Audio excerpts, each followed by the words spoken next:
So, hello everyone. I am here with Dr. Ellen Rankins, and she is here with us today to discuss the work that she presented at the just gone ISES 2025 conference.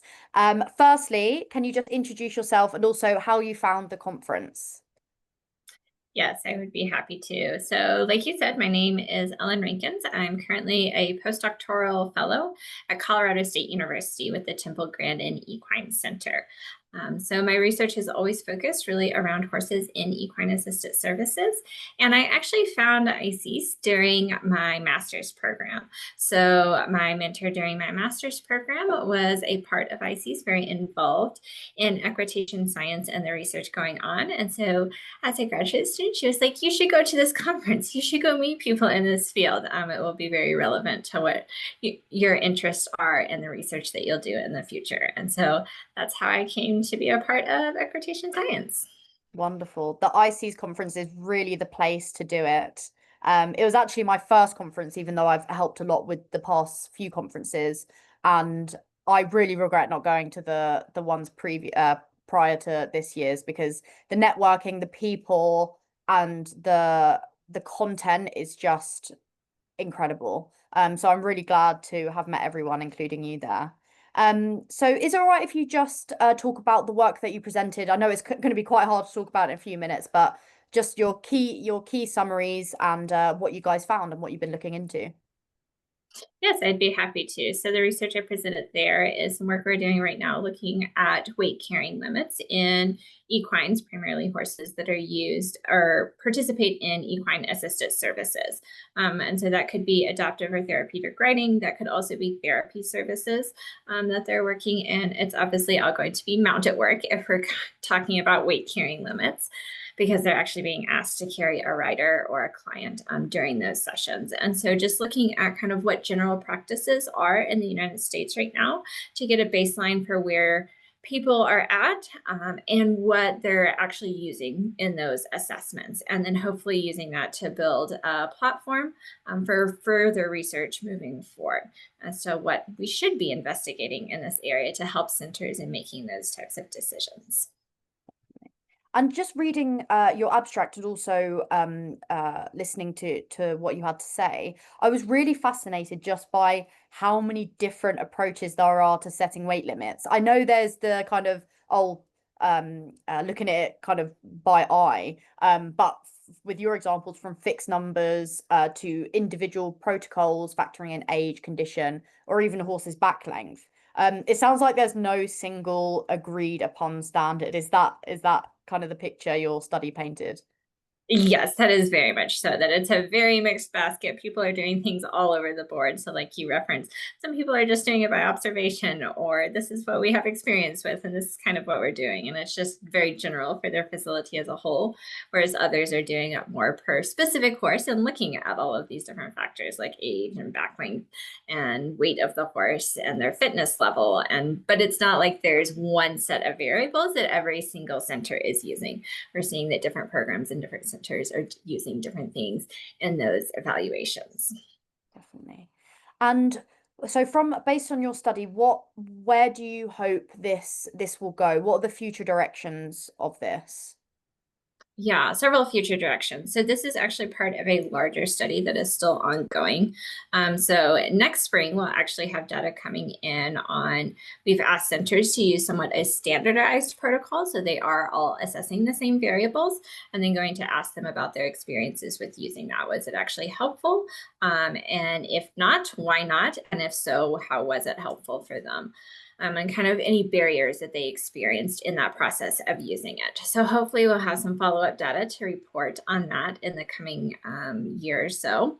And then from there, hopefully using that, if they did find it useful, and then actually going in and researching. So all of these different variables that we are asking them to assess, how should that actually impact weight carrying capacity for the horses or ponies or other equines in their program, and what does that need to look like for these programs. And so hopefully doing some more applied research in this area of how do we help guide centers in making good decisions.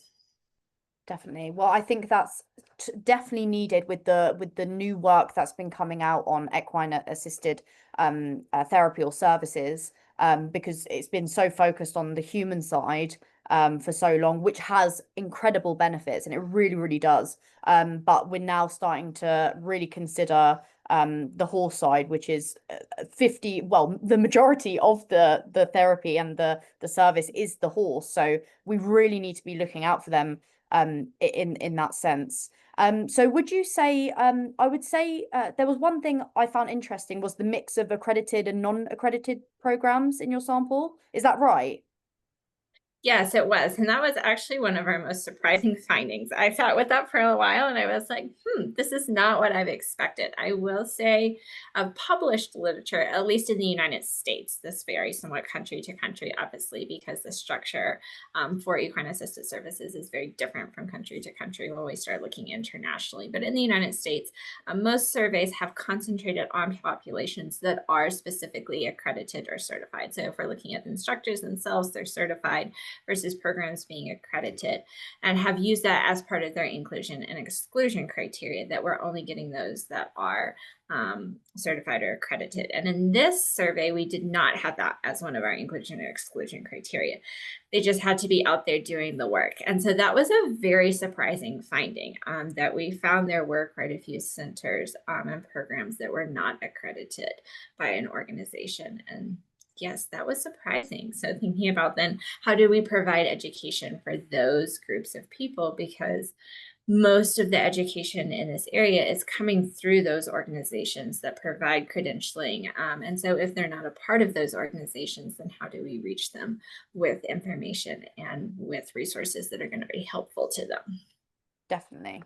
Would you say, based on the accreditation, that you, or maybe you would recommend that these establishments that are providing these services should be accredited to ensure that they are following the correct regulations? Or would you say that there should be more rules and regulations regarding these people or these establishments where they have to be accredited? I think the biggest thing that's going to drive that is actually consumer education. So letting our consumers know that as you're looking for an organization that you want to take either your child to or you're going to go to yourself, you should be looking at what safety standards they're following, and what accreditations or certifications that the individual or the program has. And creating an educated consumer base, I think, then will push most of our organizations towards having accreditation, because if the consumer is looking for those things, then they're not going to be going to those centers that aren't accredited. That's really useful. Thank you. It's been really nice I was speaking to the hippotherapy group as well about their work. And yeah, it's been really nice to speak to a lot more people coming out doing research in this area, because I really think it's needed. So do you have any final words for our viewers? What are some take-home key points you would like people to take on board, maybe if they're involved or not in that industry? Yeah.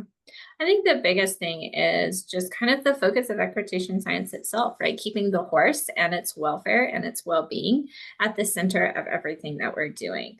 And whether that's that we're taking principles we already know and applying those, or it's this research to discover new things. And I think that's the most important thing from all of the research I saw presented at the conference, is thinking about how this is impacting our equine partners and how we can continue to protect their welfare. Yeah, definitely. And I think, as you said, is what I like that what you said about then is about new research and new evidence, new facts coming out, new information, because I feel like I feel like that happens in other industries as well, but tradition and social influence and pressure is so strong. And just like what you guys found, that's what we've always done. Things like that, just basing it on tradition and kind of social norms, or just normalization of practices, just because it worked for them. It's really about reaching out and finding out new and better practices, as you said, to better our equine partners, and it will better the service provided as well, and keep the horse and client happy and the handlers.